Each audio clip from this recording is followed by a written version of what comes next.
Infelizmente, estou encontrando boa aceitação para a explicação do Apocalipse à luz do Novo Mandamento.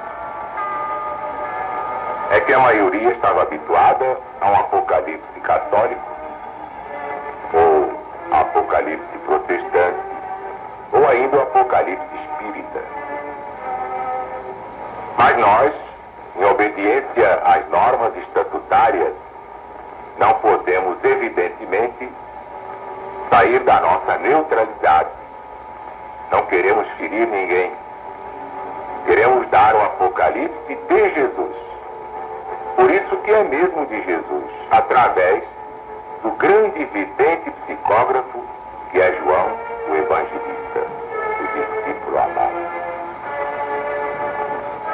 Vitor Hugo escreveu: mais poderosa do que todos os exércitos do mundo é uma ideia cujo tempo tenha chegado.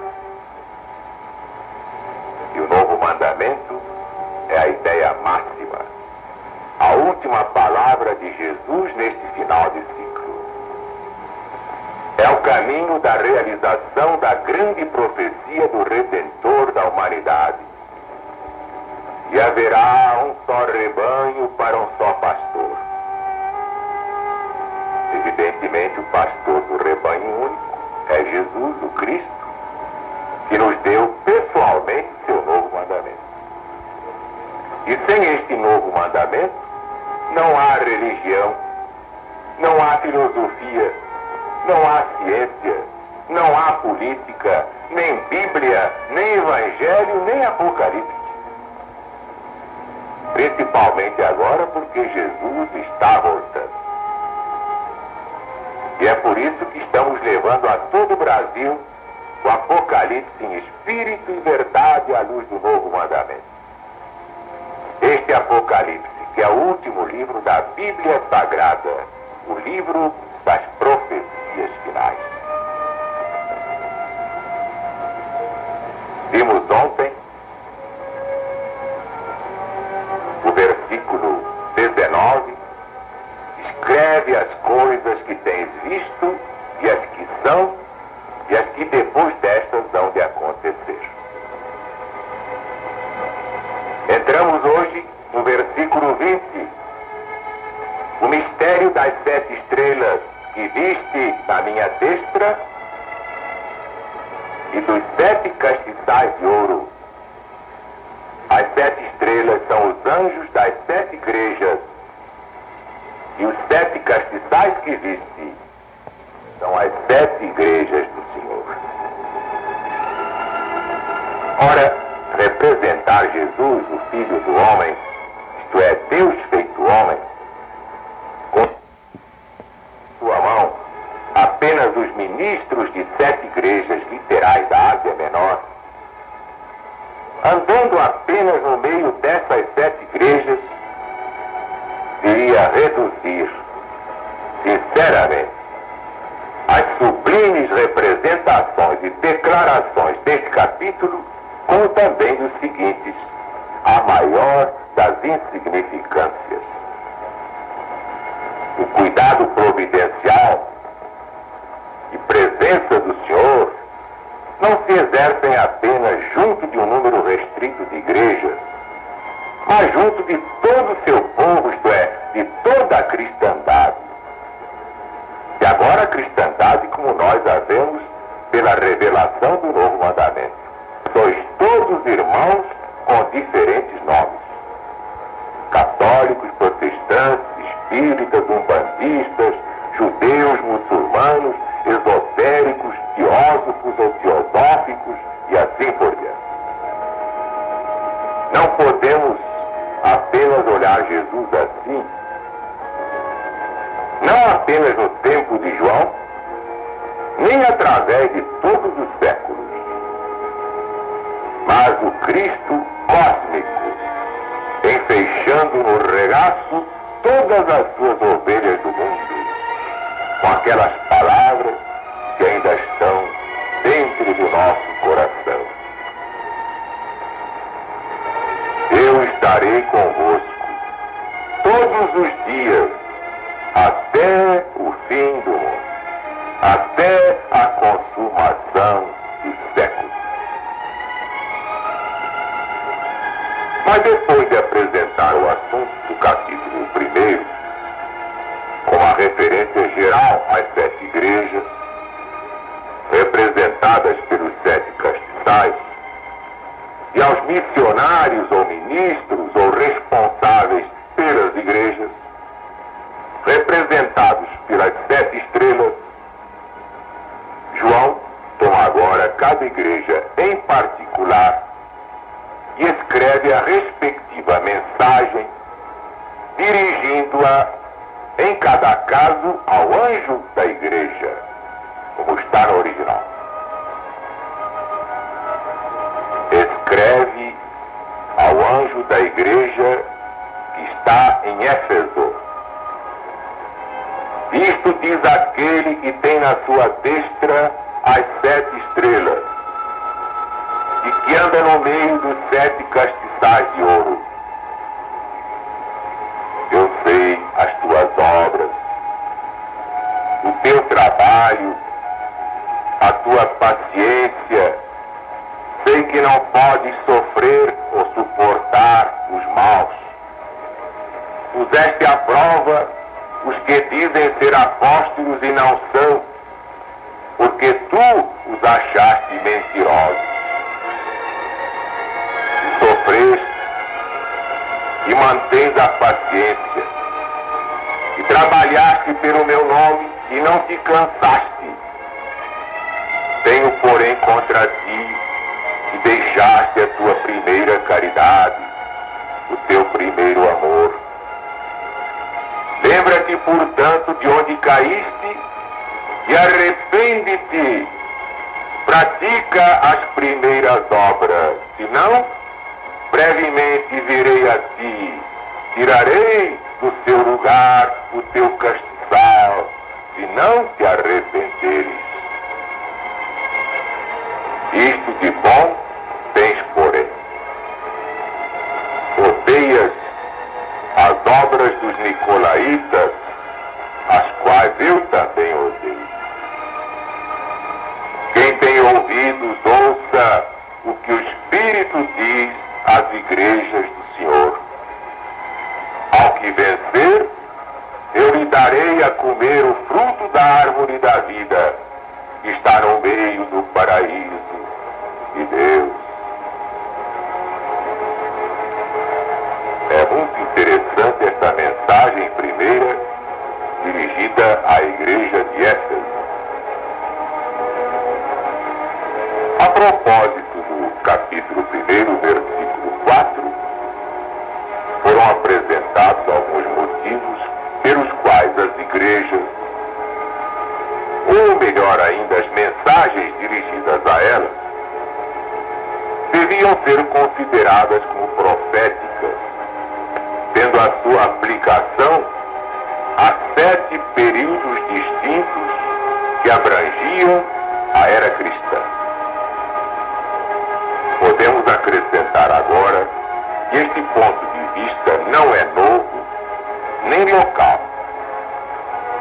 O famoso Benson cita o bispo Newton a dizer: muitos pretendem, e entre eles homens sábios como More e Vitringa, que as 7 epístolas são proféticas e se referem a outros tantos períodos ou estados sucessivos da igreja cristã, desde o seu princípio até o fim dos tempos. E diz Scott: muitos expositores do Apocalipse têm pensado que estas epístolas às 7 igrejas da Ásia são profecias místicas de 7 períodos distintos, em que devia ser dividido todo o espaço compreendido, desde os dias dos apóstolos até o fim do mundo. Embora Newton e Scott não aceitem esta maneira de ver, seu testemunho é de valor, porque mostra que foi a maneira de ver de muitos intérpretes bem intencionados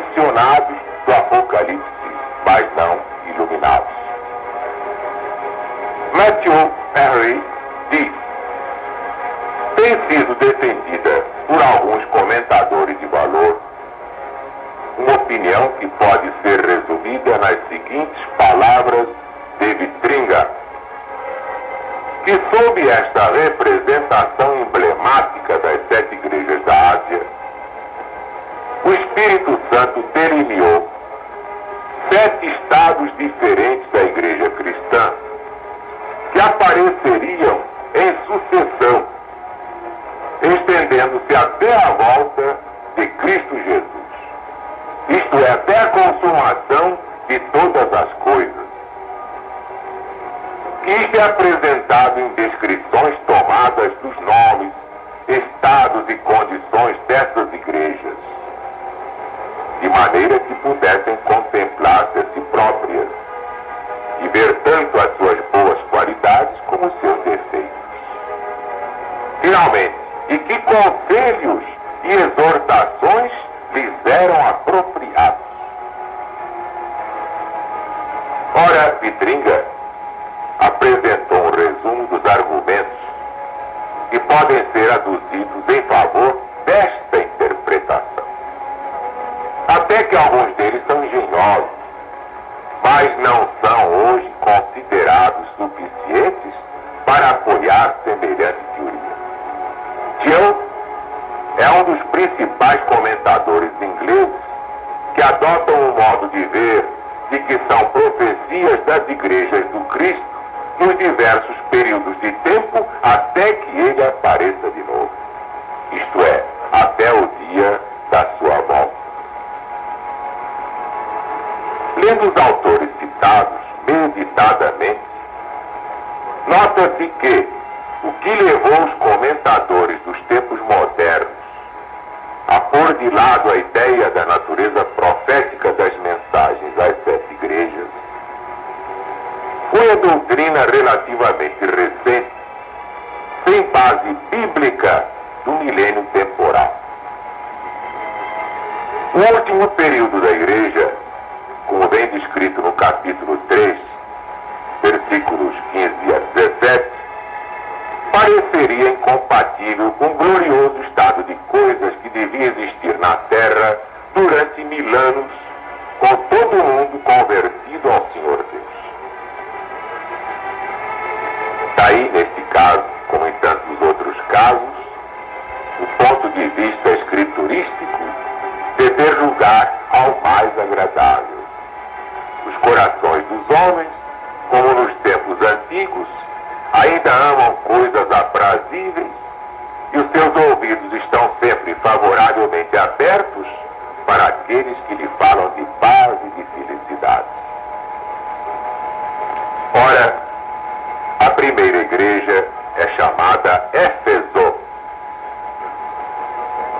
Segundo a aplicação feita aqui, abrangeria o primeiro período, ou seja, o período apostólico da igreja cristã. Note que quando falamos aqui em igreja cristã, não estamos falando em igreja católica, nem igreja protestante, nem igreja espírita.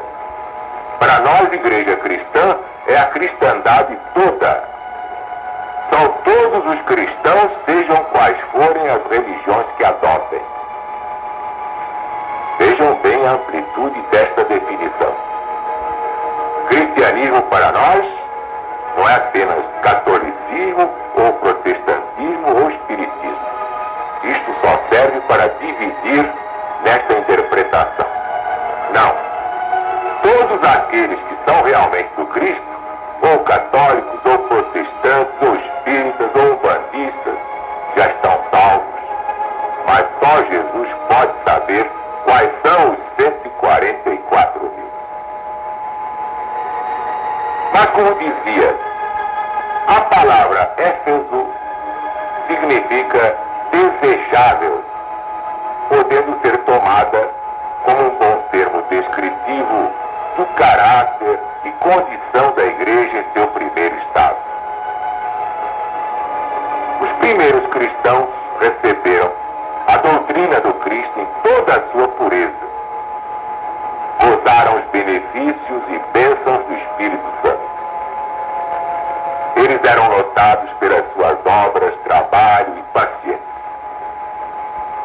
Em sua fidelidade aos puros princípios ensinados por Jesus, não podiam suportar os que eram maus, então punham à prova os falsos apóstolos, legionários examinavam seus verdadeiros caracteres e os achavam mentirosos. Não eram soldados de Deus, muito menos do Cristo. Não temos evidência alguma de que isto fosse mais especialmente feito pela igreja literal, particular de Éfeso, do que por outras igrejas desse tempo. São Paulo apóstolo não diz nada a esse respeito na epístola que escreveu aos Efésios. Mas era feito pela igreja cristã como um todo, naquele período. E essa era, aliás, uma obra muito a propósito naquele tempo.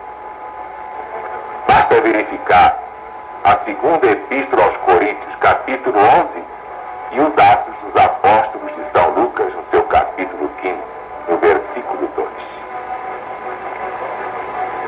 Prosseguindo, qual a significação de o anjo da igreja?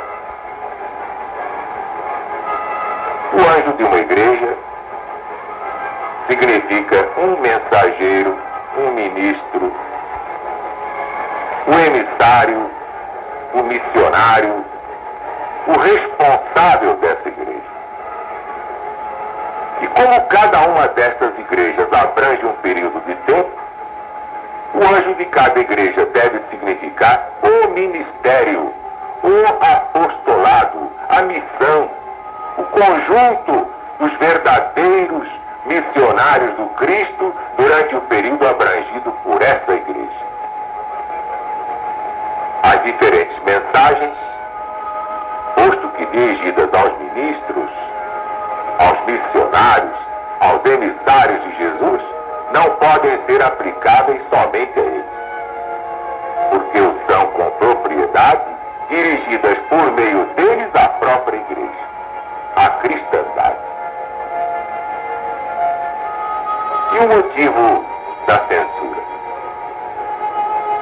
Tenho, porém, contra ti, diz o Cristo, e deixaste o teu primeiro amor. O abandono do primeiro amor não é menos digno de censura do que o afastamento das doutrinas fundamentais ou da moralidade bíblica.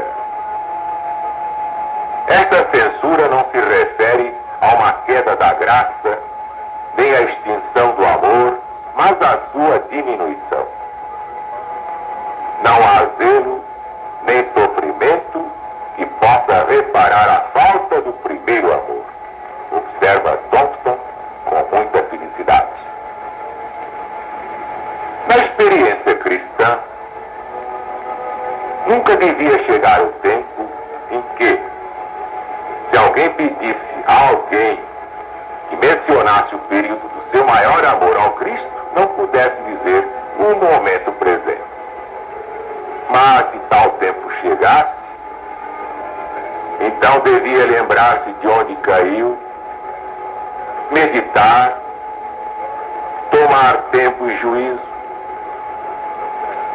recordar o estado da sua primeira aceitação da ideia do Cristo e do seu Evangelho, e finalmente apressar-se a se arrepender.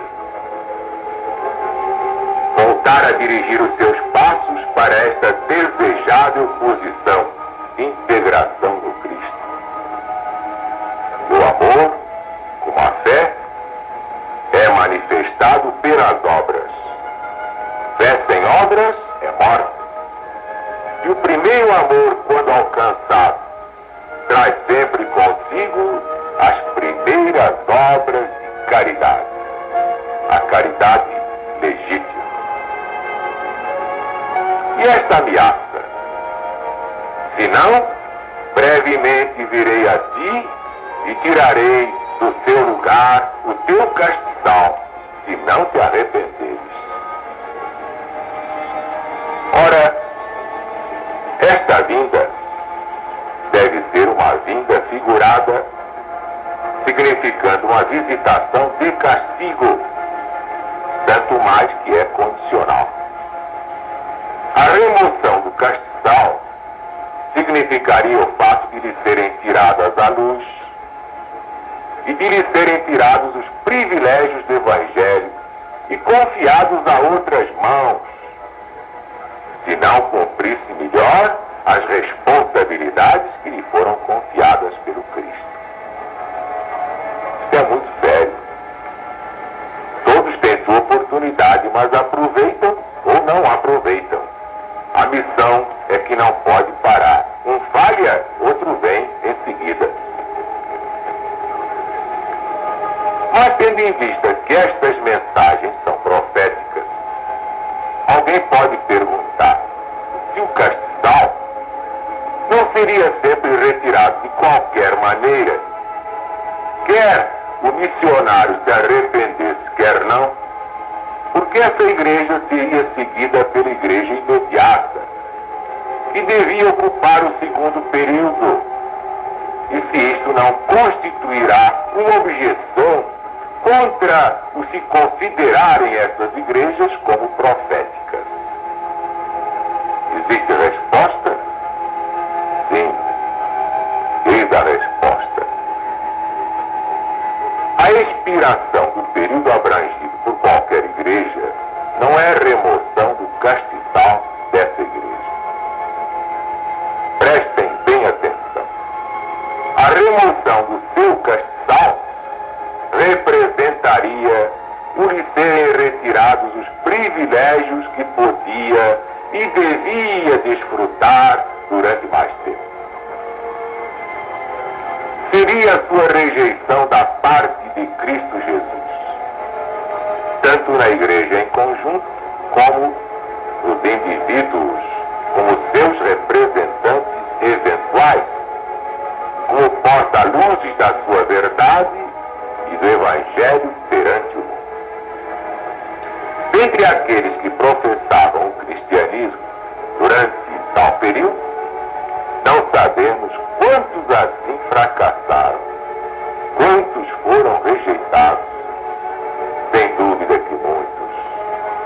E Deus respeita o livre-arbítrio até mesmo dos missionários que querem fracassar, que querem apostatar, que querem renunciar à sua missão. É dura, mas é o caminho da salvação. E assim iriam as coisas, permanecendo alguns firmes, outros caindo, deixando de ser porta-vozes no mundo, enquanto novos cristãos iriam preenchendo as vagas feitas pela morte e pela apostasia. Até que a igreja atingiu uma era nova na sua experiência, delimitada com outro período na sua história e abrangida por outra mensagem. E os nicolaítas, hein? Jesus está pronto a reconhecer todas as boas qualidades que seu povo possa ter. Se há alguma coisa que mereça a sua aprovação, imediatamente ele a menciona.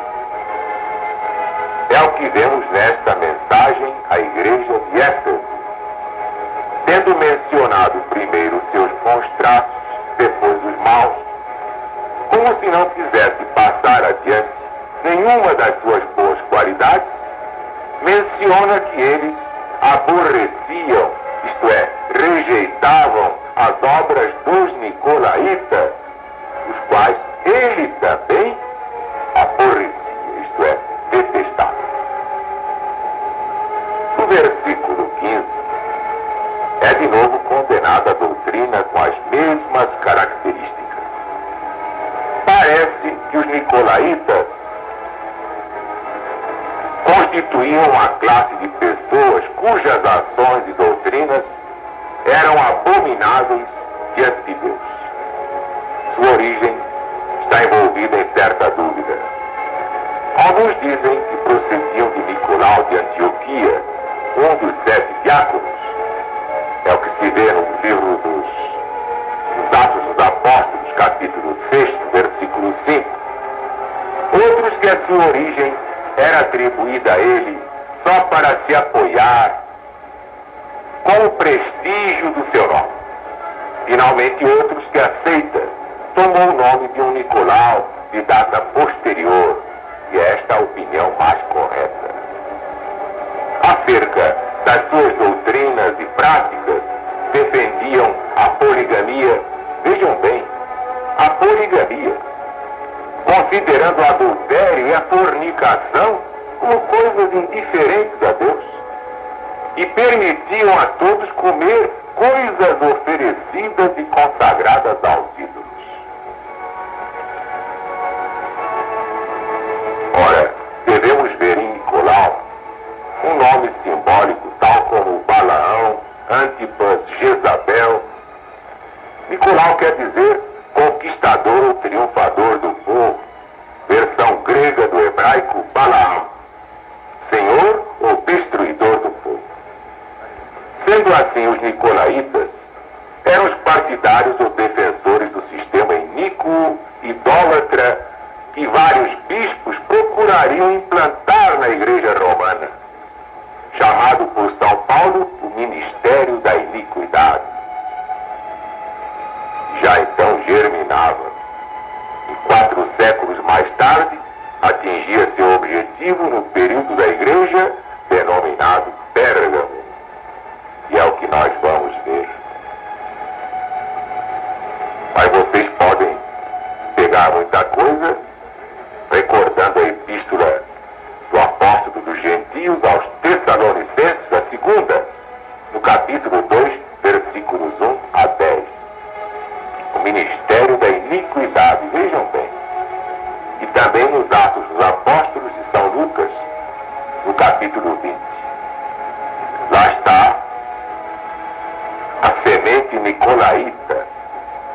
Claro que é o símbolo da fermentação do mal. E fica então bem claro que Nicolau é assim como Balaão, como Antipas, como Jezabel. E muita coisa vamos ver neste sentido simbólico dentro do grande Apocalipse.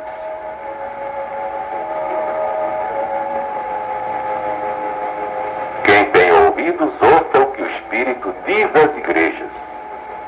Esta é a maneira solene de Jesus chamar a atenção de todos para o que tem importância real e urgente. Na sua vida terrestre, Jesus usava a mesma forma de linguagem ao chamar a atenção do povo para os mais importantes dos seus ensinamentos.